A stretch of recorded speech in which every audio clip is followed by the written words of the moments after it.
CR7 এ যেন এক বিস্ময়ের নাম। 6টি বিশ্বকাপে 11টি গোল আর বর্ণাঢ্য পেশাদার ক্যারিয়ারে অফিসিয়াল ম্যাচে 976টি গোল। ফুটবলের ইতিহাসে নিজের নাম লিখিয়েছেন স্বর্ণাক্ষরে ক্রিস্টিয়ানো রোনালদো। তবে এবার মাঠের লড়াই নয়, রোনালদোকে দেখা যাবে একেবারে নতুন ভূমিকায়। অভিনয়ে নাম লেখাচ্ছেন পর্তুগিজ এই মহাতারকা। হলিউডের একটি সিরিজে অভিনয়ের পাশাপাশি প্রযোজকের দায়িত্বও পালন করবেন তিনি। ফুটবলের বাইরেও এটি হতে যাচ্ছে তার ক্যারিয়ারের অন্যতম বড় প্রকল্প।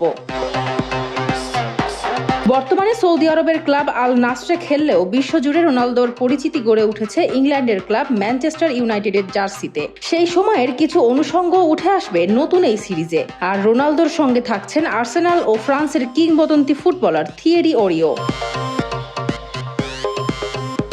ডে ওয়ান্স নামের এই সিরিজটি কোনো বাস্তব ফুটবলারের জীবনী নয়, বরং স্ট্যানলি ডাল্টন নামের এক প্রভাবশালী কাল্পনিক ফুটবল এজেন্টকে ঘিরেই এগোবে গল্প।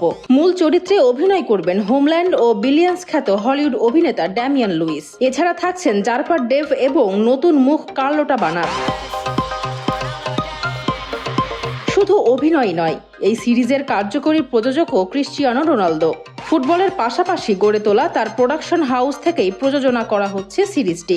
নতুন এই যাত্রা নিয়ে রোনালদো বলেন, আমার কাছে এটি খুবই উত্তেজনাপূর্ণ একটি বিষয়। জীবনের নতুন একটি দিক উন্মোচিত হলো। আমরা সবসময়ই নতুন কিছু করতে ভালোবাসি। আশা করছি দর্শকরা এটি পছন্দ করবেন। Desk report, Farzana Hasin, Manabkantha.